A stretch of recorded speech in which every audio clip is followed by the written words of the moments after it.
Bueno, buenas tardes, buenas noches en realidad. Les doy la bienvenida a esta unidad 8 que está completando otro nuevo bloque en nuestro desarrollo curricular.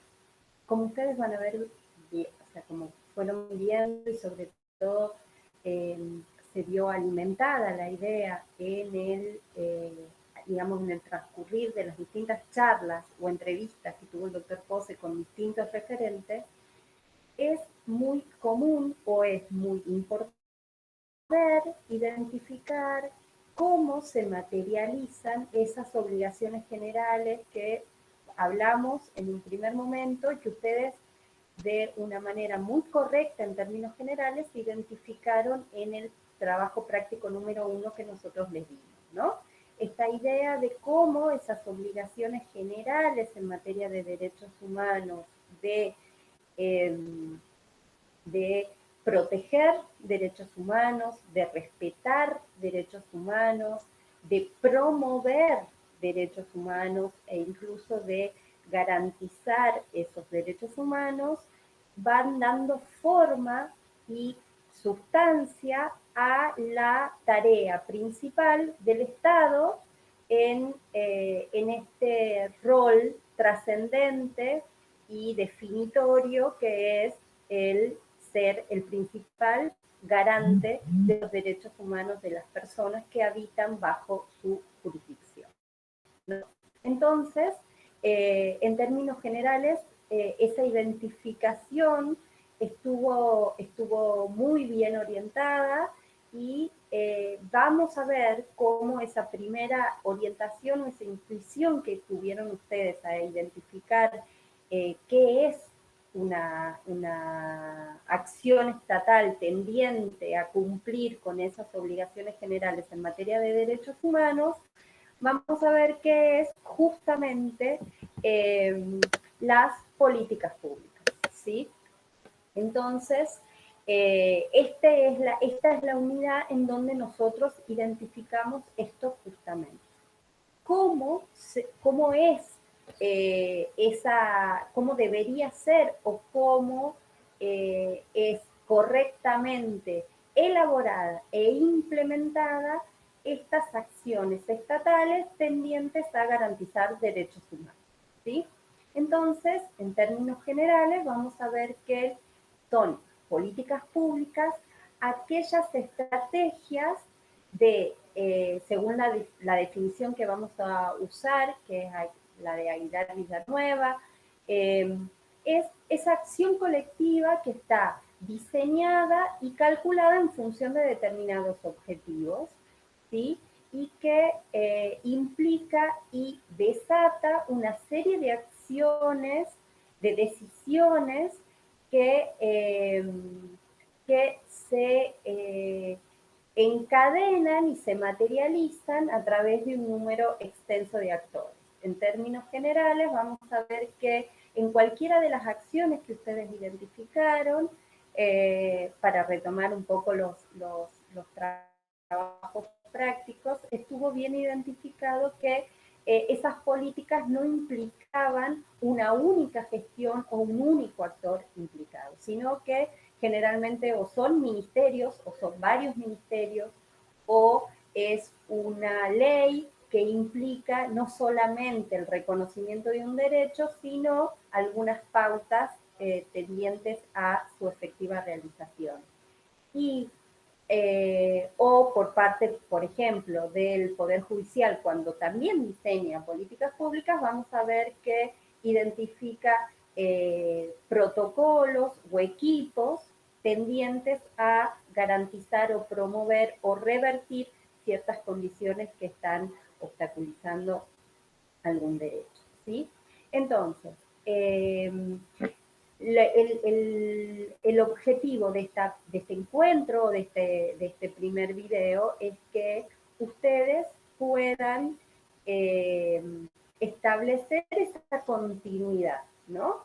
En donde vimos que el derecho internacional de los derechos humanos coloca en cabeza del Estado la principal responsabilidad de garantizar derechos humanos, que esa responsabilidad se materializa en términos generales a través de la adopción de ciertos marcos normativos o la omisión de ejecutar actos que violenten derechos humanos, pero también el establecimiento de estructuras estatales destinadas a proteger esos derechos humanos de la turbación de terceras personas o incluso establecer una institucionalidad destinado a garantizar esos derechos humanos, ¿no? Entonces pensemos en las escuelas, pensemos en los hospitales, pensemos incluso en las comisarías en términos de una instancia preventiva, las comisarías o las policías, las funciones de cuidado, y también pensemos en aquellas otras acciones estatales que no se refieren simplemente a garantizar o a no turbar ciertos derechos, sino estas obligaciones que nosotros hablábamos de promoción, es decir, identificar que hay ciertas barreras de acceso que es necesario que las personas, que hacen necesario que el Estado revierta condiciones o barreras que obstaculizan el goce de esos derechos, y ahí vamos a estar dentro de las obligaciones de promoción, ¿sí? Entonces, este concatenado de aspectos que se refieren a los derechos, al derecho internacional de los derechos humanos y cómo se materializan dentro del Estado, tienen en esta unidad ese eslabón adicional que se refiere a, bueno, entonces, si sabemos que los estados cumplen sus obligaciones generales en materia de derechos humanos a través de políticas públicas, ¿cuáles van a ser las características principales que tienen que tener las políticas públicas para ser adecuadas en términos de derechos humanos y poder ser presentadas frente a la comunidad internacional como la forma adecuada que tienen los estados de garantizar? ¿Sí? Entonces, vamos a ver que el derecho internacional de los derechos humanos le hace aportes muy concretos a este rol del Estado como garantes de derechos humanos. Y entonces vamos a definir ¿por qué? ¿Cuáles son estos aportes? Bueno, decirles o acercarle a los estados cuáles son los estándares que debe cumplir para responder adecuadamente a esas obligaciones generales e incluso darle orientaciones y lineamientos cuando no se conoce materialmente cómo resolver esta cuestión. Entonces, vamos a ver muy someramente alguna referencia para que a ustedes les suene la palabra indicadores, pero no va a ser el objetivo ahora de analizar esta cuestión. Y vamos a ver, por último, sí, con un poquito más de detalle para que a ustedes les resuene, cómo entonces la incorporación de esta perspectiva de derechos al diseño de las políticas públicas, retomo de nuevo, desde los aportes que hace el derecho internacional de los derechos humanos, va condicionando o interpelando a la institucionalidad estatal, ¿sí? Entonces, ¿cuáles son los principales aportes que va a hacer el derecho internacional de los derechos humanos? Bueno, lo primero es el contenido del derecho. Es decir, aquellos estándares que para monitorear el cumplimiento o no de un Estado respecto de ese derecho, ¿sí? E incluso van a permitir plantear, no tanto ya en la esfera internacional, sino incluso en la esfera nacional, tal vez en instancias de un litigio, por ejemplo, van a permitir la construcción de algunos conceptos que permitan decir si un Estado cumple o no, ¿sí? De hecho, ustedes van a ver, si retoman o hacen una relectura del texto de Abramovich que planteamos en las unidades iniciales, cómo se va dando esa articulación, ¿no? Entonces, esa definición de estándares y esa definición del contenido de un derecho va a ir dando pautas sobre qué políticas pueden encarar, las buenas prácticas en general, ¿no? Seguramente en la segunda parte de la materia van a haber ejercicios más concretos de esto, o sea, como observaciones generales del Comité de Derechos Humanos o del Comité CEDAW o del Comité de Derechos del Niño, en donde este tipo de lineamientos se ven de manera mucho más clara, ¿no? Entonces, pensar en el derecho internacional como una referencia, pero a la vez en esta idea de dar luz sobre cierto contenido, ¿no? Entonces, es volver más concreto el qué implica garantizar el derecho a la vivienda digna dentro de un Estado. ¿Cómo se puede identificar que eso sucede o no, o que el Estado cumple o no con ese tipo de mandato? ¿Sí? ¿Por qué? ¿Por qué va a servir esto? Porque puede servir en el ámbito nacional, en caso de que haya un litigio, o puede servir incluso en los procesos que, como nosotros bien le contamos, como contó incluso el doctor Salvioli,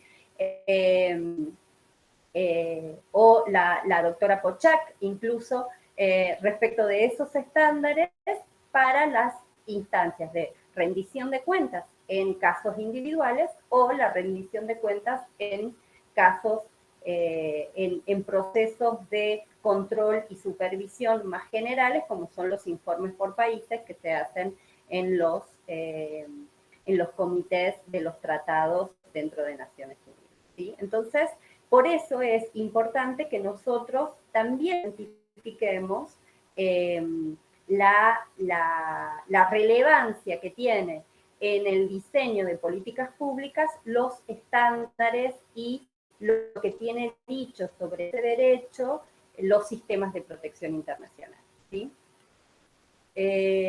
Porque, bueno, como les decía, y retomando un poco los conceptos que venimos dando en la unidad, en las unidades sobre sistemas internacionales de protección, la importancia de esta evaluación, lo que intenta hacer, y bien lo explicó la doctora Pochak en su entrevista, es alimentar, es de alguna manera devolver al Estado ciertas consideraciones sobre sus esfuerzos en materia de cumplimiento de cierto derecho en clave de posibles mejoras u orientaciones hacia dónde tiene que profundizar esfuerzos, ¿sí? Entonces, ya sea en casos individuales, ya sea en procesos de monitoreo más generales, la búsqueda del sistema internacional de protección de derechos humanos es que esta evaluación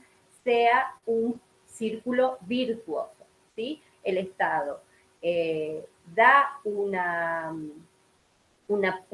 primera información respecto de lo que va haciendo para cumplir con estas obligaciones generales y el sistema internacional de protección le devuelve aspectos de preocupación y aspectos de trabajo a futuro.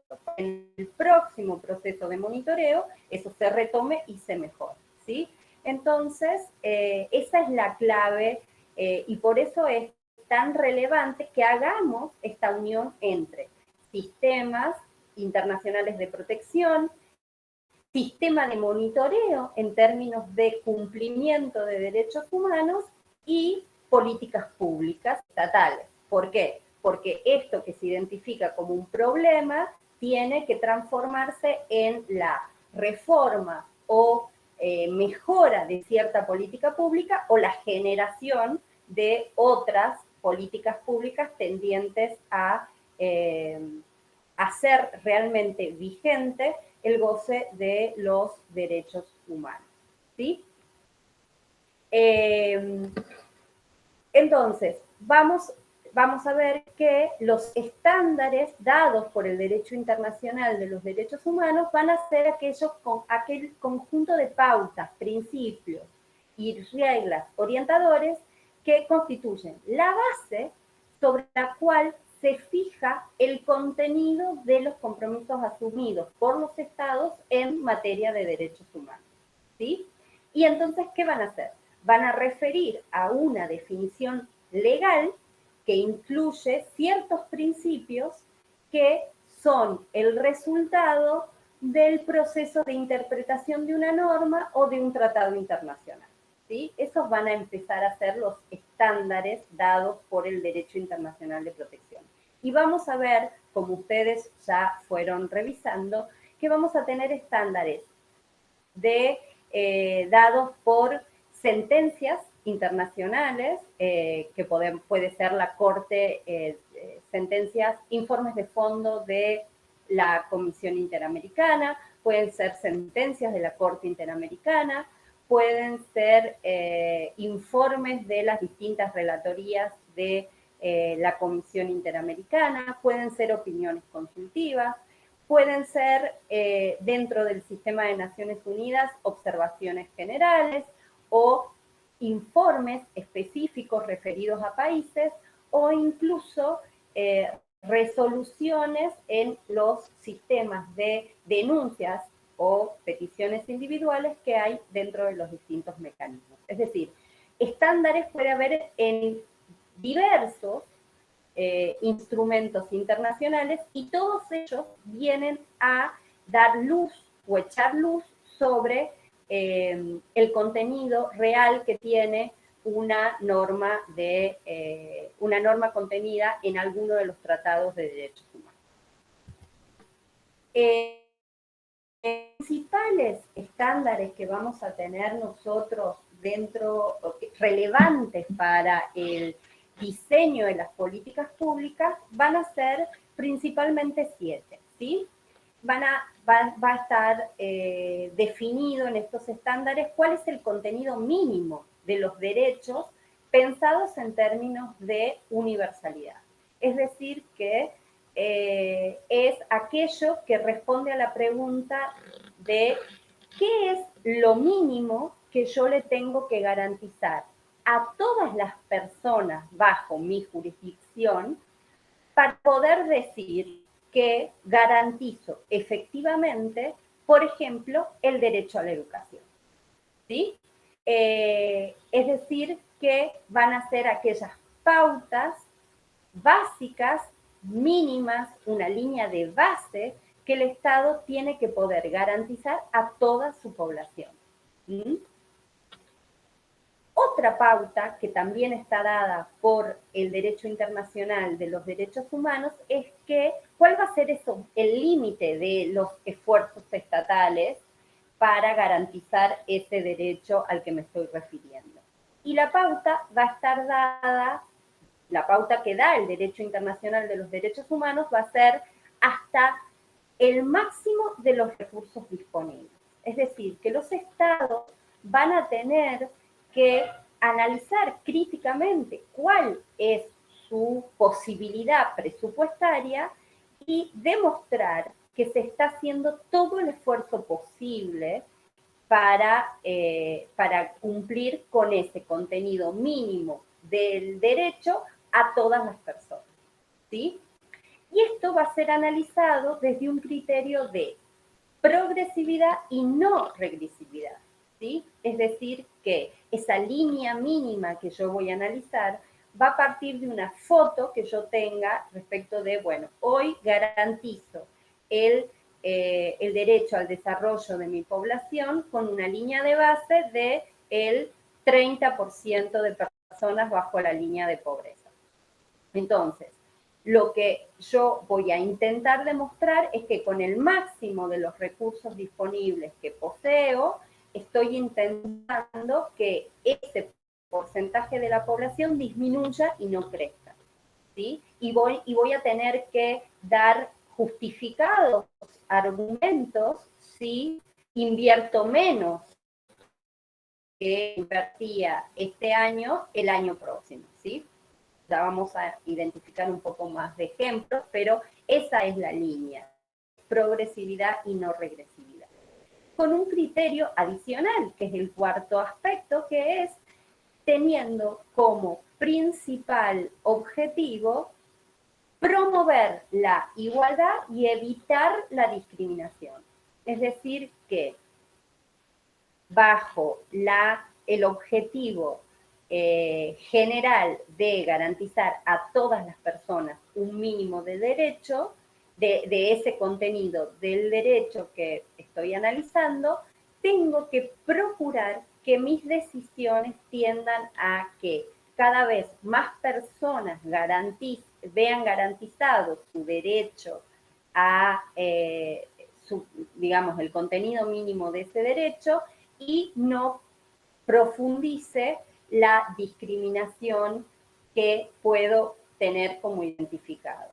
Doy como el ejemplo, un ejemplo muy tradicional es pensemos en cómo ven garantizado su derecho a la educación los niños miembros de comunidades indígenas en alta montaña, ¿sí? Si yo no veo hoy por hoy, no estoy pudiendo garantizar a todos esos niños el derecho a la educación en iguales términos que cómo ven garantizado su derecho a la educación niños que habitan en nuestra provincia, pero dentro de las 4 avenidas, por decirlo, yo tengo que tomar medidas positivas, obligación de promover, ¿sí? Para que los niños de alta montaña vean, accedan a ese contenido mínimo de derechos del derecho que estoy analizando, ese contenido mínimo del derecho a la educación, ¿sí? Y intente con esas gestiones ir limitando la discriminación estructural que pueden tener hoy y que sobre todo se genera con la falta de acceso en términos generales del derecho a la educación, ¿no? El quinto aspecto va a estar dado por el acceso a la justicia y a mecanismos de reclamo. ¿Qué quiere decir esto? Que si yo tengo establecido que hay un contenido mínimo de derecho al que al que tengo que llegar disponiendo del máximo de los recursos posibles, promoviendo el avance en el goce de esos derechos y no la regresión, o sea, no el retroceso en el acceso a esos derechos. Para lograr que cada vez más personas accedan en condiciones de igualdad a ese contenido mínimo, voy a tener que generar en el ámbito interno de mi país o de mi jurisdicción la posibilidad de que las personas puedan exigir ese acceso a ese derecho. Es decir, tengo que ir estableciendo mecanismos de reclamos, ¿sí? De exigibilidad en sedes administrativas, por ejemplo, y facilitando los mecanismos cuando esto no dé resultado de justiciabilidad, de juridicidad, poder plantear jurídicamente ese reclamo para poder dar la idea central de que efectivamente estoy hablando de un derecho, ¿sí? Si yo hago una promoción de la existencia de estos derechos, pero no doto a las personas de estos mecanismos de exigibilidad y justiciabilidad, van a quedar como, digamos, beneficios que da el Estado, más no derechos, ¿sí? Y esto también se problematiza desde el derecho internacional de los derechos humanos. Por eso, en el derecho internacional de los derechos humanos se dice que el acceso a la justicia es un derecho bisagra, porque es un derecho en sí mismo, pero que habilita que las personas puedan exigir y garantizar la efectiva realización de esos derechos de cara al Estado, ¿sí? Pero hay una complejidad adicional en estos ámbitos, que tiene que ver con la producción de información y el acceso a la información. Mal puedo yo exigir o revertir la posible regresividad que se está viviendo en un Estado si yo no tengo acceso a la información que me permite documentar y fundamentar un reclamo, ¿no? Entonces, esta idea de el acceso a la información y la producción de información pública es a la vez otro derecho bisagra dentro de la perspectiva de diseño de políticas públicas, ¿sí? ¿Por qué? Porque tiene un objetivo central, que es que en el diseño, monitoreo, en el diseño de políticas públicas, monitoreo de estas políticas públicas, haya una participación central, que es la de los sectores o sujetos afectados en el diseño de esas políticas.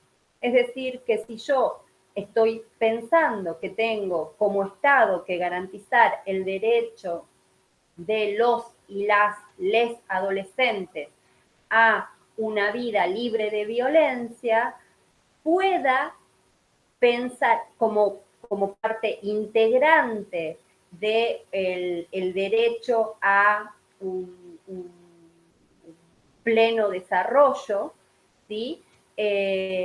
Voy a ver como una necesidad esencial que sean les propios adolescentes que participen en ese diseño de políticas públicas, ¿sí? Entonces, deje de ser un mandato estatal que que busca garantizarse y realizarse desde en una única dirección, sino que sea una construcción colectiva, porque esto a la vez completa otro derecho fundamental, que es el derecho de participar en todos los asuntos que son de su interés, no solamente de las personas en general, sino y particularmente en ciertos grupos que tienen esta protección adicional identificada, como el derecho a la participación del artículo 12 de la Convención de Derechos del Niño y el derecho a la consulta y participación de los pueblos indígenas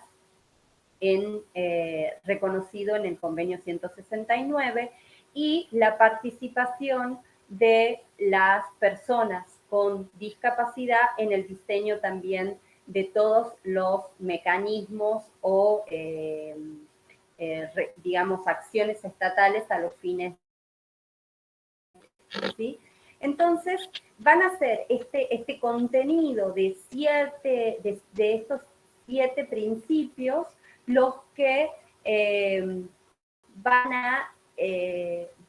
a complejizar de alguna manera la forma en que, desarrollados en los últimos 30 años, que van a complejizar la forma en que el Estado hoy por hoy viene a garantizar y cumplir con las obligaciones generales en materia de derechos humanos. Y ese es el punto clave que me parecía interesante que ustedes contemplen a la hora de leer el texto de Kunil Graum, que es el que es suficiente como orientación en este aspecto referido a esta unidad, ¿sí? Entonces, acá van a ver en las próximas filminas a qué se refiere cada uno de estos elementos, ¿sí? Así que yo lo fui más o menos desarrollando, pero acá lo tienen un poco explicado de una manera muy concreta y es en gran medida siguiendo el texto de Cunil Graham, así que les aliento a que lo lean y sea el paraguas con el cual ustedes vayan haciendo este cierre en estos aspectos, ¿sí? Entonces, vamos a identificar entonces que lo que viene a ser la perspectiva de derechos en términos de política pública, es decir, lo que viene a ser el derecho internacional a las democracias de la región en términos de su diseño institucional, eh, es poder procurar que se formulen y se ejecuten políticas transversales para garantizar el acceso, la calidad y la satisfacción de los derechos con, con un desarrollo adecuado en términos de monitoreo, ¿sí? Es decir, que se pueda llegar a completar este círculo virtuoso que yo hablaba al principio, ¿sí? El derecho internacional, la comunidad internacional define el contenido de un derecho. Los órganos de supervisión definen el contenido de ese derecho en términos más concretos. Los estados vienen a relacionarse con estas obligaciones en su diseño institucional. Mientras los sistemas de monitoreo van haciendo una supervisión cíclica de cuál es la performance del Estado en ese tipo de materias, ¿sí? Entonces, la idea es que hasta acá este círculo sea con una producción de información adecuada que permita ser el punto de partida sobre la cual el comité o el órgano de supervisión de que se trate analiza una información y hace recomendaciones y a la vez es esa misma base con la que se trabaja para mejorar este sistema con el objetivo de llegar a la próxima supervisión con algo mucho más evolucionado, ¿sí? Entonces, en la medida que los estándares y las recomendaciones se vayan incorporando, este círculo va traccionando de a poco una mejora paulatina de las políticas públicas en materia de derechos humanos, ¿sí? Entonces, ¿qué aporta el enfoque de derechos? La visión política de que un Estado defina sus prioridades en base a derechos, no prerrogativas, no beneficios, no concesiones, ¿sí?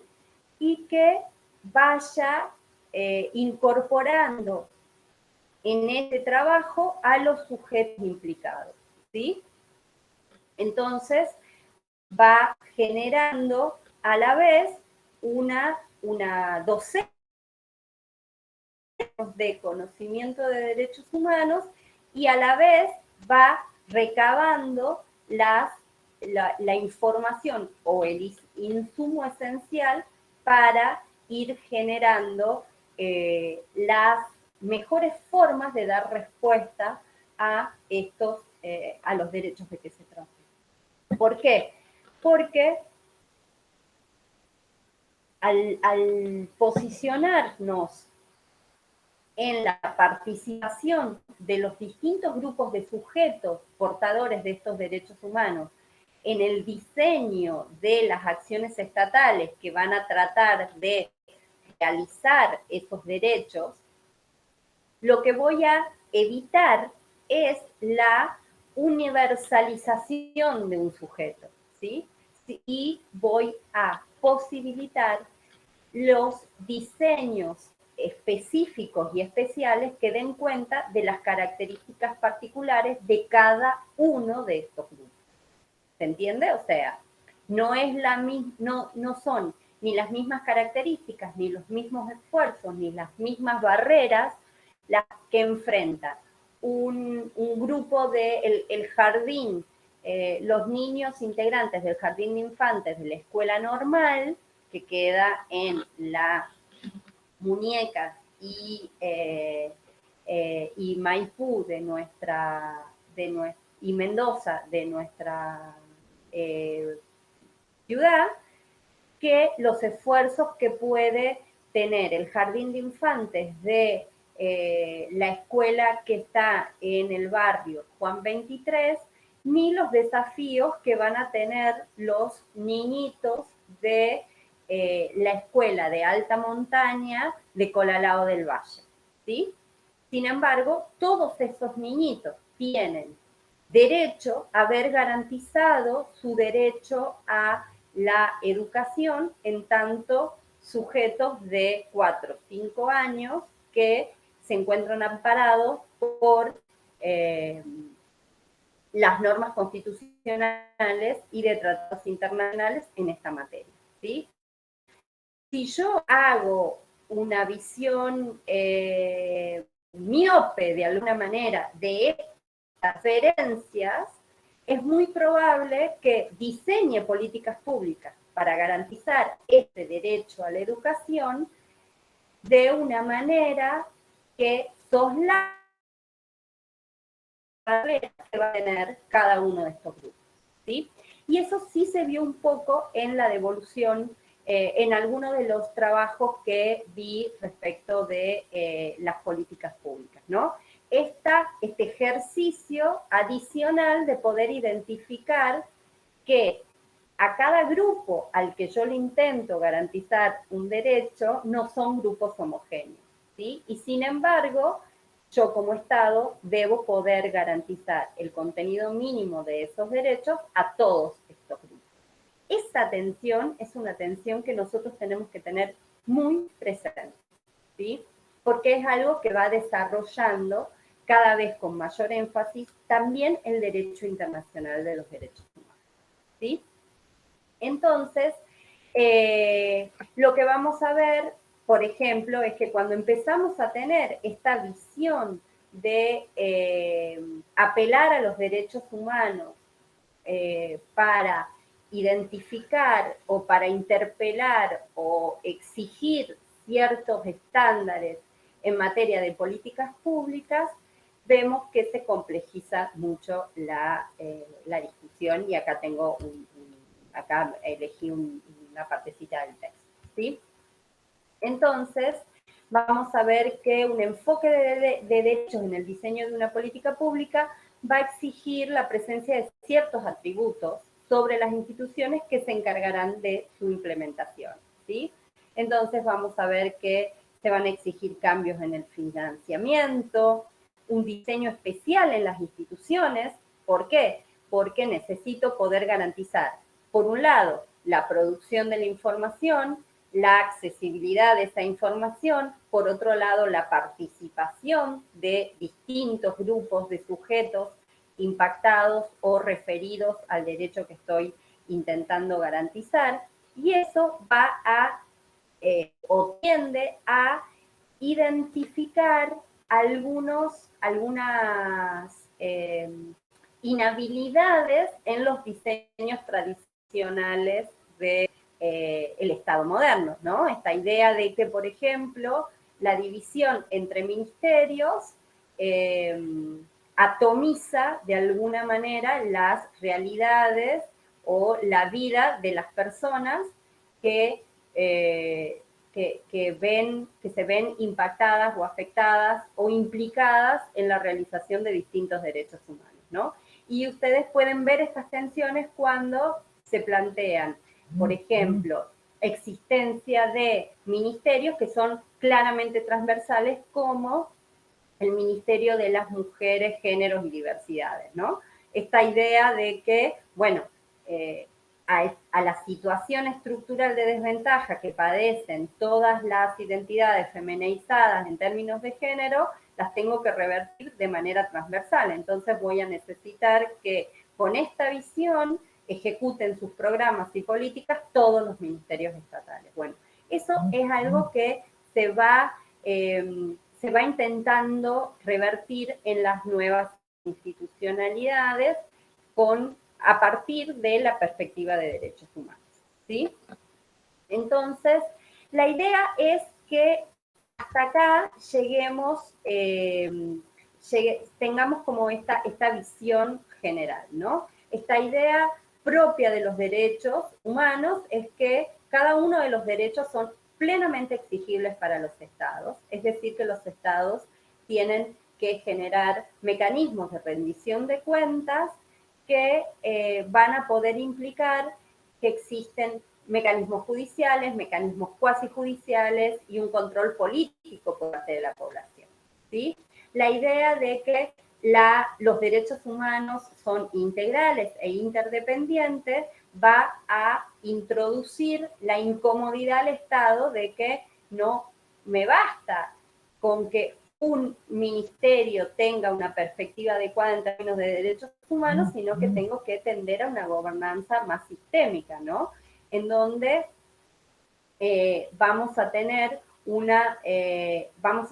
que generar herramientas de gestión que permitan este tipo de articulaciones, que eso no implique que se tiene una visión integral de la problemática, no implique que yo tengo que ir por ejemplo, si quiero trabajar en el ejemplo que daba, el acceso a la educación de los niños de las comunidades de Colalao del Valle, no tenga que ir yo como articulador o como actor social que reivindique ese derecho al Ministerio del Interior, al Ministerio de Educación, a la DINAIF como autoridad de aplicación de los derechos de infancia, sino que haya una dimensión espacial que posibilite esa identificación, que no se me venga en contra, complejizando al infinito mi esfuerzo por llamar la atención del Estado para este tipo de cuestiones, ¿sí? Con la idea de que sea el Estado el que puede poner en acto la idea de que los derechos humanos son interdependientes, entonces la complejidad del acceso a los derechos de toda la comunidad de niños de Colalao del Valle implica la introducción de ciertas dinámicas valorativas respecto de cómo mejoro la condición integral de los derechos de los niños de esa comunidad, ¿sí?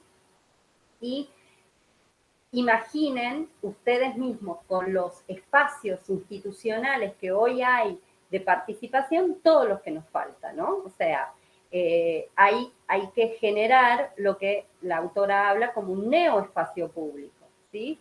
En donde estén mucho más aceitadas, accesibles y promocionadas las instancias o las herramientas que posibiliten y concreten la participación de las personas, ¿sí? Entonces, esta es conceptualmente los aportes que venimos a introducir en la discusión sobre políticas públicas con una perspectiva de derechos humanos, ¿sí? No es solamente la generación de estándares, sino la idea que ustedes puedan completar cómo ese derecho internacional de los derechos humanos realmente se vuelve un insumo cotidiano y esencial en las formas de organización del poder estatal de las democracias que pretendan decir de sí mismas que son respetuosas de los derechos humanos, ¿sí? Así que Bueno, eso es todo. Si tienen dudas, este es un tema que es muy, que es un poco novedoso para los estudiantes de Derecho, pero a nosotros nos parece que es una apuesta importante, teniendo en cuenta que los desarrollos profesionales de cada uno de ustedes pueden también que tener que ver con el diseño, ejecución, implementación de políticas públicas en los distintos poderes estatales, y esa es nuestra apuesta, ¿no? Que la puedan vincular con el derecho internacional de los derechos humanos. Así que eso es todo por ahora y nos seguimos encontrando. Muchísimas, muchísimas gracias.